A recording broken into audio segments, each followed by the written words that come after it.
So a very good evening in India to everyone, those who are watching us and listening to us live on YouTube channel of ICSI, that is at the rate ICSI India live. And at the same time, good morning, good afternoon, and good evening to everyone, those who are watching across the globe in different time zones about the topic NRIs for tourism, education, and service industry. This is something very valuable because we not only got to know about the service industry in India that we do from Monday to Saturday in India at 8 p.m. regularly Indian time, but on Sunday, we got to know about the insight for service industry across the globe, and especially in Canada, because our experts, they regularly coming in this particular series from Canada. We welcome CPA Surya Vijay Shastri Kotamarthi sir and Mr. Vikas Malhotra ji, tourism strategist from Canada. And this is a pleasure of ours that we got to know the insight not only from India but across the globe, and we can add value to our knowledge, to our intellect about this particular industry. To begin with, I will be going to share a few slides about ICSI and what we are planning to conduct tomorrow and in coming months, and to share this so that you also can gain the insight about it and can get something valuable out of it if it really matches with your intellect, with your expectations, and with whatever you want to do to improve yourself as a human being. So to begin with, today is World Sports Journalist Day, that is 2nd of July.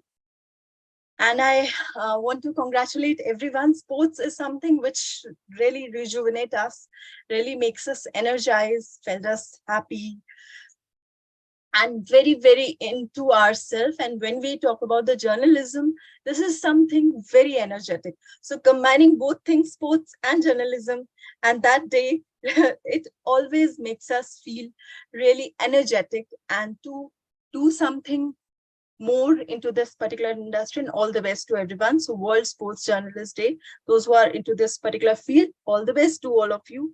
You are doing a great job and keep doing that. ICSI, after this is our complete slide. We try to sum up what ICSI is doing, what our vision, what our mission, what our values into this one single slide. So ICSI is a service industry strategist and facilitator, and our focus is on to complete service industry. And when we talk about services, everything is a service. If you want to give that wholeheartedly. So education, startups, entrepreneurship, tourism, entertainment, wellness, and or teachers training, youth empowerment, these all are we are focusing. And we are very, very proud to say that not only us, not only the Indians in India, but across the globe, they all are with us in this mission. So Vasudhaiv Kutumbakam is something which is actually happening, and India, in India, and ICSI is a link between India and over 32 million Indian diaspora abroad. And together we want to do something for our country and making the proud. And as we always say, whatever your mind can conceive and believe, it can achieve. This is all your love, your affection that we have completed almost more than 2,000 webinars till date. And tomorrow you are going to watch at 8 p.m. our special program on GI tag. It was, as I always told you, just keep telling us what you want to listen from us, what you want to see. So it's a special request that has come, and we have seen that many emails have come onto this particular topic, geographical indicators tag. So tomorrow we are going to talk about the GI tags in India. So this is a special webinar that will be at tomorrow 8 p.m. And in the month of October, we are coming with a feast, and this particular QR code is there. You can scan that to register yourself to be there in Bhubaneswar, in Hotel Sandy Towers, to attend this 2 days conference convention, where you are going to meet the experts from tourism and hospitality industry, and you all are welcome. We are looking forward for that. And with this, we are now starting with this particular talk on tourism, education, caregivers, service industry with Mr. Vikas Malhotra ji and Mr. Surya Vijay Shastri Kotamarti sir. So very warm welcome to both of you. And with this, I also want to say that yesterday it was 1st July and the world has seen Canada Day. So a very happy Canadian Day to you, both of you. And we start a special note from that only. So I welcome both of my guests from Canada, and we can now start one by one your special initiation words about it, and then we'll begin the talk. As I think, sir, you are on mute, Vikas sir and Surya Vijay Shastri Kotamarti. Okay. I have, good morning, everyone. Thanks for the wishes for the Canada Day. Yes, it is the 156th Canadian Independence Day, which was yesterday, and we all are very proud and happy that we could celebrate another Canada Day yesterday. And thanks to the wishes from the ICSI team in India. Last week, we were discussing about the proficiency levels being reduced for English proficiency to come to Canada for healthcare workers. And I had mentioned that in today's webinar, I will speak more about the CELPIP, which is the Canada English Language Proficiency Index Program. That is the test that you have to take. And it was said that the proficiency level has been reduced to level 4 for coming over for healthcare workers and caregivers. This is what was the information provided by Dr. Sharma last week. And I would like to expand today on this particular test, English proficiency test that is being conducted, where it is being conducted in India, and what does a level 4 mean. And when we talk about the caregivers and the healthcare workers being able to come with a proficiency level of 4, it is nice to understand that what is this exam, what is level, the top level as it comes down, and what is level 4, which is the government has been good enough to allow people to come over to Canada under the Express Entry program. So as I mentioned, CELPIP is Canada English Language Proficiency Index Program. This is a way of testing the English proficiency for candidates, whether they are coming over to Canada as permanent residents or Canadian, or they are coming through the various streams of immigration, which includes the caregivers and all other sectors. So the exam, CELPIP exam, consists of 38 questions, and these are multiple choice questions. So you have, there are centers across India where you can go to them and learn and prepare yourself for these exams. And these centers also offer the examination dates all across the country. So the total questions, number of questions that you are tested in are 38 in number. So anyone who is able to get the level 10 to 12 is given for people who accomplish certain degree of proficiency, and I will go start from the top so that when I come down, we'll be able to know what exactly level 4 it is, and how much consideration the government of Canada has given, and that how sufficient it is for you to come over to Canada. So the level 12 actually is advanced proficiency for workplace and community contests. So this is the topmost level in CELPIP. The next level means if you score 11, that is advanced proficiency for workplace. So 10 and 12, 10 to 12, the whether you score 10, 11 or 12, that is the advanced stage. And when you score a 9, that is it says that you have effective proficiency in workplace and community context. So that is a level 9. A level 8 is you have good proficiency in workplace and community context.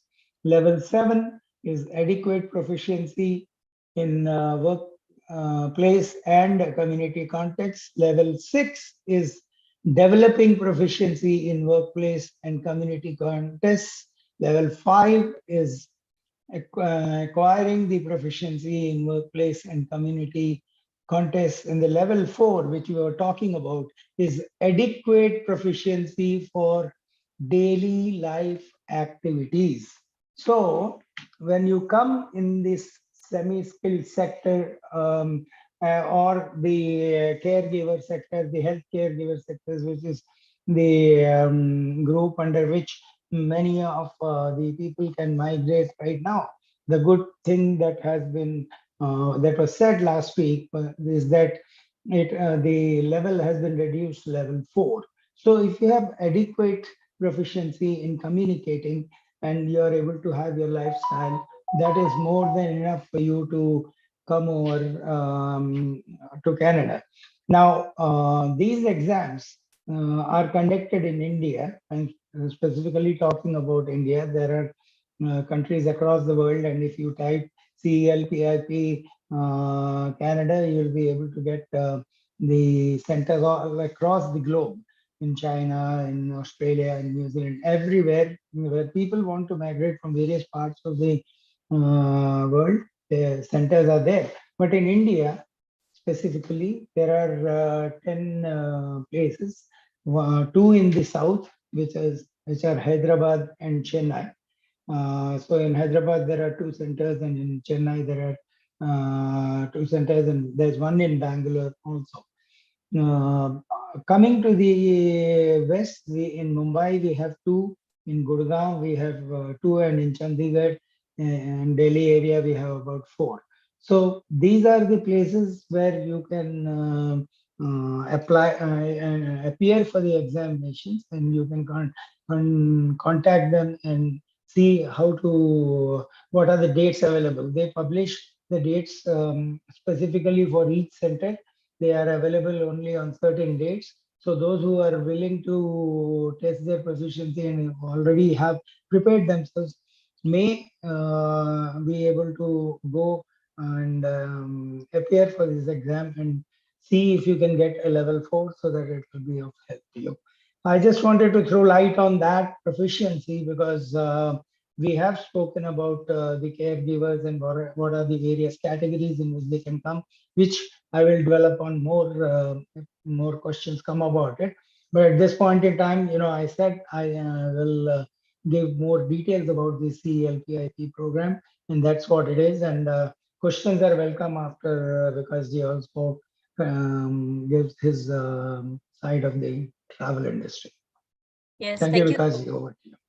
Yeah, thank you so much, sir. That was really good input from your side. Yes, questions have come. I'll definitely take it later on. Now to Vikas, sir.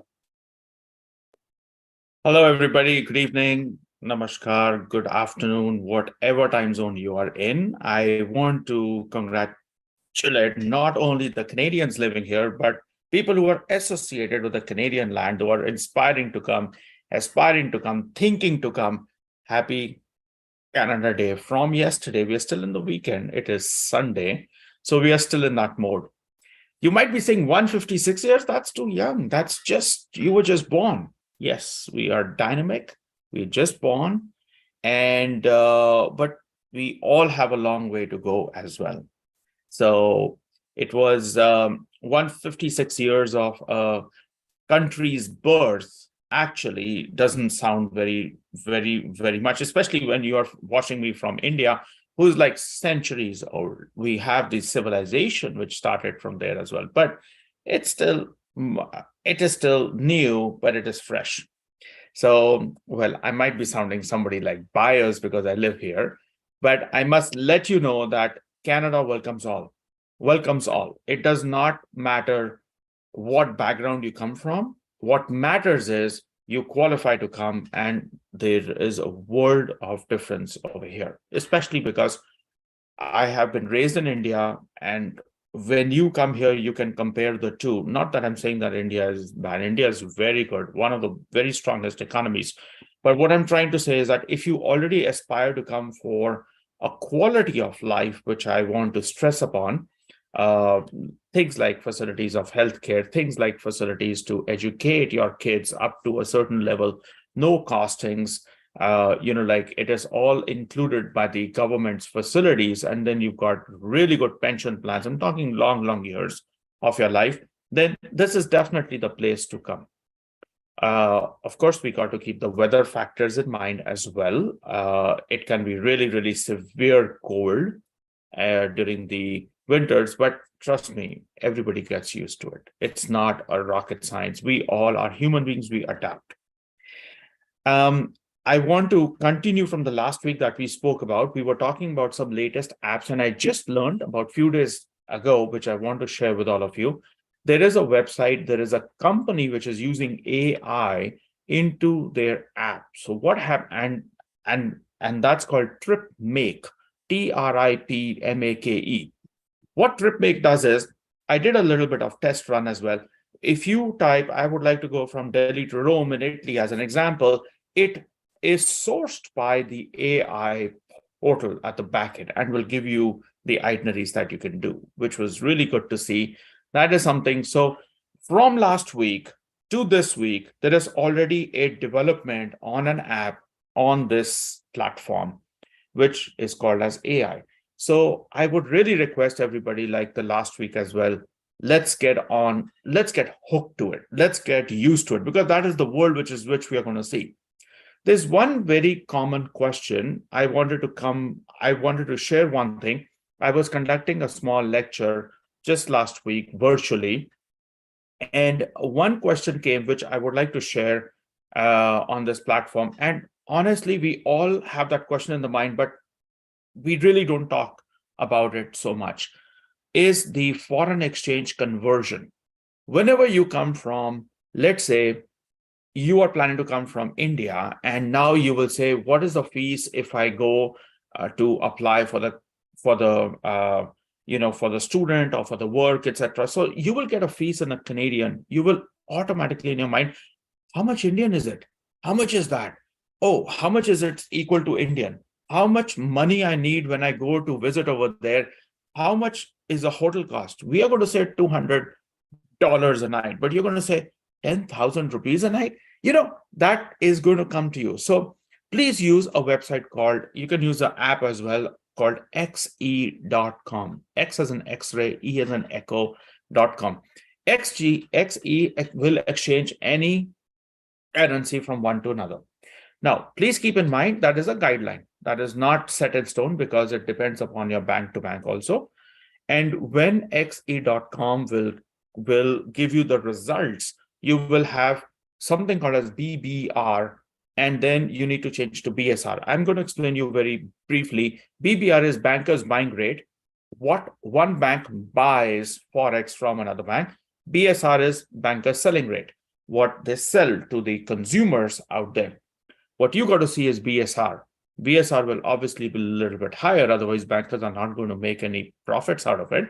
So when you see the BSR, that is basically what you should evaluate in your mind. Oh, this much INR will be expected to be spent if I do a 7 days holiday, or if I do a 10 days holiday, whatever website you see. So that is one thing I wanted to share with all of you, and I will give back the platform to the admin and Vijayji. And I want to say one more thing is that, Vijayji, I learn a lot too. I had no clue about all these labs and these things. So thank you so much for this. My pleasure, sir. Thank you. Thank you so much, sir, for setting the tone for today's webinar. Now, if I can ask, if you allow, there's some questions I'll going to ask. First of all, from Shri Vijay Shastri, sir. Mhm. So the question has come that the thing that you have told us, that is CELPIP. So they're asking that it has 2 exams. So which one do we have to take? Or both? It is called the CELPIP exam. Now, which one, depending on your proficiency levels that you are taking, probably they might have broken it into 2. I'm not aware of those 2 exams, but if you ask the people who are conducting the exam, they should be able to tell you. So maybe the first exam might be testing you up to level 6, and the other one may be testing you from 7 to 12. I'm just giving an example because I'm not sure about that. I can find out that also and get back to you, but it is very easy if you go online and find it. Thank you so much. And again, question has come that can a caregiver who is applying for a job in Canada, can he or she bring the family with them to Canada initially?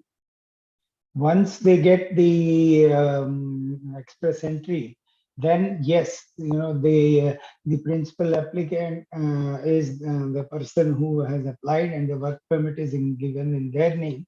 And whether they can travel along with them or they can travel at a later date, I'm not an immigration consultant. I can't say anything about it, but that much I know, that people who come on work permit can always bring their dependents along with them, including the spouse. It's only when they come, they will not be able to work because they are coming as dependents of those persons who have who are the principal applicants. But having come, there are certain things that they will have to do, and then thereafter they will be able to even get their permit relating to the work. That's the type of advice I would like. Right, sir. And sir, you have told us from the level 12 to level 4. So which is the right level that is expected to come in Canada as a caregiver, or it depends on the proficiency of the candidate who's applying for the job? So that is level 4. That's why I said that it has been reduced to level 4 of CELPIP. That's what was published a couple of weeks ago, and we discussed this last week. So if you have a level 4, which is adequate proficiency in communicating with others and have the life skills, that is the level. So level 4 is what caregivers and healthcare workers can come with. So that is only the English test proficiency part of it. But as we have discussed, they need experience. So they should have a certain minimum amount of 2 years of experience in that industry, and in addition to that, they have to have certain designations which are required. So in addition to the English proficiency exam, they will have to meet those requirements also. And that when they apply under the express entry, all these questions will be asked. Right, sir. There are a few more questions. I'll come back to you, but now another question is for Vikas, sir. Sir, if you can just tell us about the global indicators. I'm recalling there was one webinar that I have conducted, and I got to know about the airlines and ITA. So the interest has popped up, and I just want to know about global indicators, if you can tell, and it will be great to the tourism students also, those who are watching us. So something about it. I'm so sorry, I'm not understanding the question. Is it that the global indicators that what about Yeah, yes, I have read that question that day. So that's why maybe we can take this Sure. question later on. Sure. So basically, let's just say that we are speaking about somebody who wants to come as her visitor, just want to go to, and I don't know the term, the technical aspect of this question, but what I think, what I can highlight about is that when you actually indicate, see, global means the world, like, the whole world right in front of us. To indicate, it is to indicate, right, the movement that you're actually going to take place. So one of the webinars that we guys talked about is the ITA area. Somebody asked me a question on Yes, this platform is about TC 123 as well. yes, So yes. the world has been divided into three zones, not the world. It's IATA who divides the world into three zones, IATA called TC1, TC2, and TC3. Right. Now, those 1, 2, and 3 are only to make the flights and the travel directions easy. It doesn't mean 1 is the highest or 2 is the middle and 3 is the lowest, right? I would, if I was the chairman for those, India comes in 3, I'll put India on the top first. That's what, because my heart is still with India Right. to a certain extent, Yeah.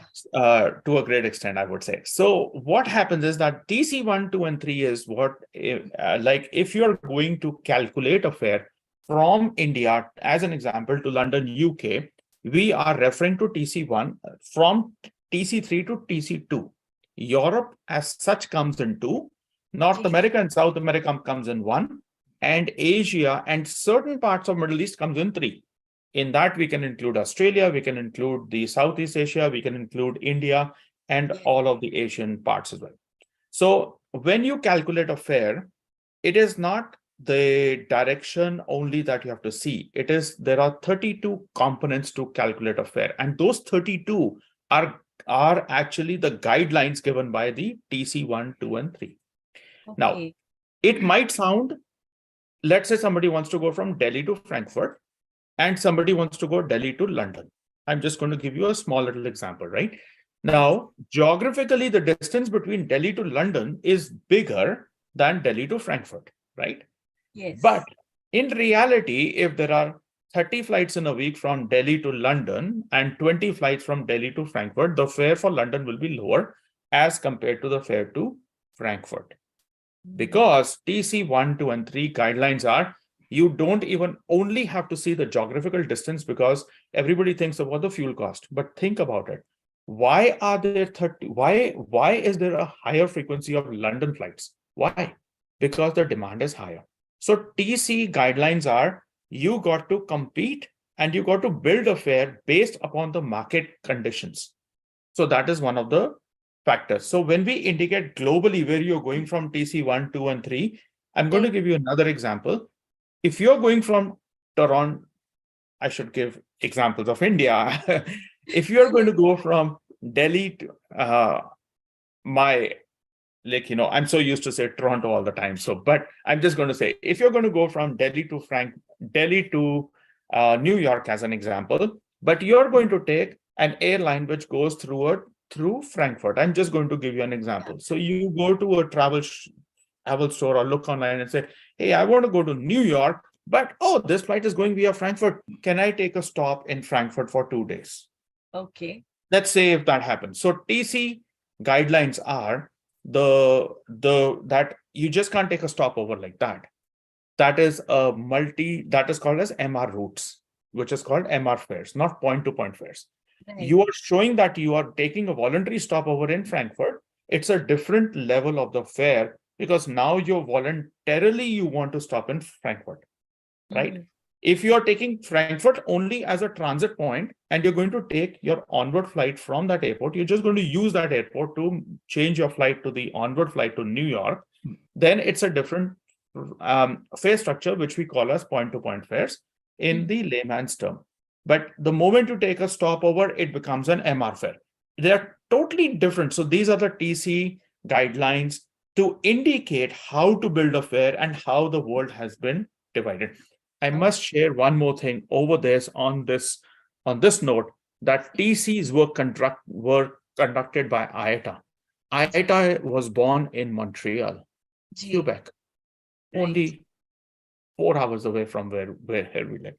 Yeah. I'm proud of that. It has given this industry a real solid basics to the whole world. So this is, and it's very simple.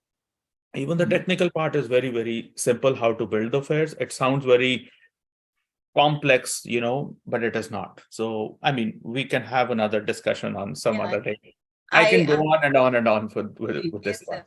Thank you so much, and I'm very hopeful that the person has got the answer to his I question. hope so too. Yeah, but Yes. my No, my no. due apologies if I've not been able to No, answer no, what no. you I wanted. am very much hopeful, sir. You have explained it very wonderfully. Uh, but connecting to this, I have now a question that I just want to ask that, as you have told that ITA construct the fairs and everything. Now, in this digital world, when everything is technological, and we have also seen that there are a lot many Amadeus and Saber like that softwares are there. So still the calculations are manually happening, or it is digitalized now totally. Yeah. So digitalize is the answer, but I want to tell you one more thing. Right. Give me 60 seconds more to explain this. Maybe it will broaden the horizon to think. There are two kinds of fairs in the whole world. Does not matter where you come from, where you start your itinerary. One is called as the global fairs, one is called as local fairs. I mean, there are technical terms behind the scenes. I'm not going to go into the depth. The global fares is something that you build a fare based on the mileage count only. The local fares are based on those 32 factors, the market conditions, and you can never find global fares on a digital platform. Never, because they are never sold. Global fares are the highest. You can say you go into a store, you want to buy this water bottle, there is an MRP. The store cannot sell more than the price listed, can sell less than that, right? So because there is a 20% off, there is this off, there is that off. So the point that I'm trying to bring is that on the digital platforms, it's always the local fares which are displayed. Why? Because they are net fares, they are lower fares, and that's what sells. Who wants to pay higher fare, right? No one. So I would not say no one. Very less would like to pay higher fare because the restrictions are removed to make a date change, etc., and all those kind of things. Yeah. Okay. Thank you so I much. took more than 60 seconds, but I just wanted to bring this point across to everybody. So, but the answer is very interesting and knowledgeable also. Thank you so much for that. Welcome Now, to my world. Thank you. thank you, sir. Now, a question to Sri Surya Vijay Shastri Kotamarti, sir. So, there's a question and it has a different angle to caregivers. So, I'm just correlating it with our concept of caregiver. The question that has been asked is that, we are talking about caregivers, so it is related with the health of the older peoples in Canada. Now, recently, I think why this question has been asked is because recently we have seen the Yoga Day, International Yoga Day has passed 21st of June. So the question is that like new norms or new rules or new things that are coming in terms of yoga and these kind of a thing, meditation for the older people in Canada, so that their health can be good and they can sustain with their livelihood, life and other things. So if you can Thanks for just asking that question. And before I start, I want to thank Vikas ji. Just like you said, you learn so much. I have learned a lot.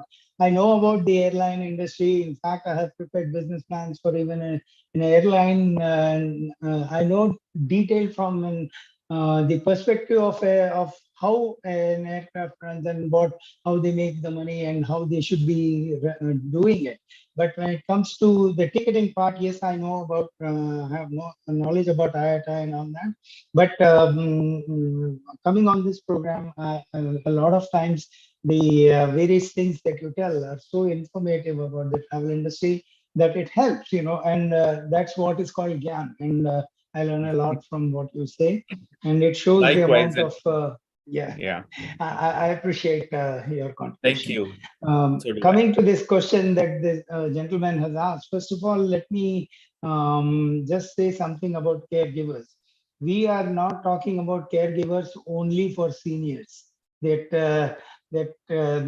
question is that caregivers, are they for only seniors? Caregivers are caregivers for people in different areas. There are people who have special needs, so we need caregivers for them. There are people who are seniors, yes, we need for them. There are caregivers for children with autism who need caregivers. So there is a wide area, the healthcare itself is a very wide industry, and caregivers are required in each field. So as far as that is concerned, I will say that yes, apply for as a caregiver, not just only coming and taking care of elderly people, but there are many other areas. If you want, we can have a special session on the whole caregivers, under which caregivers can come. I have spoken about these on a couple of them in the previous webinars, but we can have one specific discussion on that. Coming to the question of yoga, we actually, I'm myself a part of the International Day of Yoga, which we conduct here in Canada. And in fact, a couple of years ago, we had even invited Baba Ramdev ji, and he had come, and we had more than 50,000 people in the international center where we did the yoga. So yoga is very popular in Canada. In fact, I myself do yoga every day in the morning for about an hour, and definitely it is being sought by people, not only people who are elderly, but also people at various ages. So as caregivers, if you are training yourself in yoga, certainly, that is a trait that you will be adding to a feather in your cap if you are coming as a caregiver. So in addition to, let's say you're a nurse, and if you also know something and certification about yoga, then when you come here, you can not only serve as a nurse, but you can also serve as a caregiver to the elderly who need the yoga, or to others also who, yoga is not something that is meant only for elderly people. I think we have to understand that yoga actually is only one of the physical exercises. It is the connection between the mind, body, and soul. That is what is yoga. And the body part is the physical exercise that we talk about, but the mind and soul also is an extension of the yoga. So I would stop at that and give it back to you, Chitraji, and if there is anything more, I'm willing to answer. Yeah, thank you so much, sir. Mr. Ram Sharanji, I'm very much hopeful that you have got your answer, and this is a very uh, appropriate reply from Surya Vijay Shastri Kotamarti, sir. Now, there is one more question which I think that I should ask from both of you, because this is a common question and both of you can answer that. So one by one, if you can tell me. And the question is basically, someone has written that maybe he has read it somewhere or something else, that the candidate, when we are preparing or we are applying for a job in Canada, the resume part is very much important. And it has been said that Canadian resume, to make a resume for Canada, and which is normally very different from Indian resume. So what things he or she should kept in mind while preparing or maybe a format or anything for Canadian resume as compared to the Indian resume? So what are your views about it, sir? Because Can I you take want this to first? say first? Yes. Sure, I'll answer after that. Please go ahead. आप आलू India में खाओ, चाहे आप आलू north America में खाओ, वो आलू है. Resume does not Right. matter. But I must let you know, Ji. resume is your reflection. Mhm. Resume is your first point of contact wherever you're applying for a job. Mhm. When they get hundreds over there, if you're standing out, Mhm. then the resume is what is reflecting you, who you are. And Okay. it's of very, very prime importance. Okay. The first day I landed here, the second day I applied for a job at the airport, Mhm. Pearson Airport, and I'm not trying to boast. Because of the resume, I was called for an interview the third day. It carries a huge weight. So it does not I don't really believe in the fact that the resume in India is different than the resume over here. No, it is same. You just got to be very serious about what you are going to present to the potential employer. That's the only thing I would like to say. Right. Thank you so much. Let me put my thought in it, and because he has talked about aloo, I will say aloo is the same in India as well as in Canada. Only thing is वो आलू के ऊपर अगर कुछ थोड़ा मिट्टी लगा हुआ है तो उसको क्लीन करके साफ करके दिखाइए कि ये मेरा आलू है, मैं वही हूँ जो है उसको Yeah. मैंने थोड़ा साफ करके आपको दिखाया है. I'm all that you need to do is first of all the resume should not change because you are preparing it for a different country. No. You should never change your resume. Your resume is what your resume is. Your qualification is what you have. The experience is what you have. Everything that you have is what you have. That is what a resume should reflect. The only thing is presentation does matter. And when it comes to presentation, naturally, you have to present it in what the other person who's looking at it wants to see. So that is where there is a way of preparing for Canada. Yes, certainly there are organizations. In fact, when new immigrants come over to Canada, all the libraries, and there are many places where you can go and they specifically tell you what and in what format and in what way the resume has to be prepared. If you want, that's another topic which we can always talk about. But like we said, आलू आलू ही है, उसको आप साफ रखिए और apply for the Definitely. immigration or whatever. Yes, sir. You're saying something, Vikas, sir. Sorry. I think I would like to go in depth of the question. Maybe the person who's asking is, I also want to know in the resume, are there any specific requirements according to the Yes, Canadian yes, employer? yes, Okay. yes. So I want to bring one particular term. I'm not sure of the full form, but it's called ICAS. ICAS. I think it is meant for International Canadian Academic Studies. Okay. Now, if you have done ICAS, and I've just come to that, how do we do ICAS? If you've done your it's basically no test. Your counselor, your lawyer, when you're applying for a PR card, I don't know about students and work, my apologies, but PR I know because that's how I went through that. And I came as a PR over here. So my consultant asked me that the Canadian government has asked for an ICAS. Basically, what they want to see, you have done an assessment of the profession you have done in India. Let's just talk about India. So ICAS is a result that if you get, like, let's say that you are in a profession of travel. Now you've done travel, you've done the management point of view, whether it's recognized in Canadian land or not, is what ICAS does. So ICAS is the bridge between the government to understand and how valuable is your profession that you've done. If your assessment has been done, then that resume should definitely have ICAS score on it. Why? Because wherever you're going to apply for the job, they will say, oh, the assessment by the government has already been done. And that carries a weight. If you go to Kenya or Johannesburg or South, wherever in the world you go, ICAS is of zero importance to them. But from the Canadian perspective, if you've done some like specialization, as an example, let's say you've done French. I'm just going to give you an example.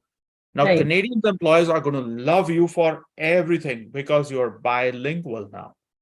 And that is specific to the Canadian land. If you apply for a job in Singapore, French may not be of prime importance. Mhm. So if the question is, are there any specifications we need to do according to the Canadian employer? Whatever specialization you've done, you must put that on your resume as well. Yes, sir. Specialization is one thing, but Canadian resume should be prepared is a different thing. But you rightly have pointed out the requirement, Vikasji. If you get this assessment of ICAS, then naturally it is showing the person who's reading the resume that you have already been assessed and you have gone through that process and you have met the requirement. And probably that is what should be a part of the resume. But more important is your experience and your this thing. This is just to Yeah. see the additional thing. Definitely, it will be helpful. anything that is helpful for you to get a job is always good. So Yeah, thanks for pointing out that. great. And every employer over here will first think, whether they're in India or here also, will first think, why should I hire you? What is so specialist at you? Like I have 200 other applicants. What is your edge above others? So things like ICAS, things like bilingual in French, things like those carries a lot of weight. As Chitraji, you just named the GDS minutes ago. You said Sabre and Amadeus as an example. Right. So if you're in the travel industry, you've done proficiency in Sabre and Amadeus, you've done a course like Air India conducts a course it's called Sitar, Right. Yeah. SITAR, not the music instrument, but it is called a sitar. It is Ji. conducted by Sabre. So if you've done sitar, you should definitely have that on your resume. You will be, you're already above the edge above the others because now you don't have to be trained on a CRS. You already know the basics of how this is going to work. And I must share this because of my GDS background in India, which I did from India, and I'm proud to say that I was able to get a job in Emirates Airlines on day number 3 of me landing over here at the airport. Because when they saw that you've done this, I said, yes, I've done this. They even Okay. took a test of mine. I was like, sure. I did a test on the training mode and they said, welcome. So Okay. that's how it is important to put it on your resume for sure. Right, sir. If I ask it, which GDS, sir, it was? Sabre. Okay. Okay. Okay. Now, just to clarify, should I ask one more thing that ICAS, the score that has been given to a person, so that score or that conduct or that test has been taken by Canadian government? No. Who gave So that score? your university or in India or your highest education level in India. So what happens is on the Canadian government website, there is a form. Oh, So you don't have to do anything. You apply for the form.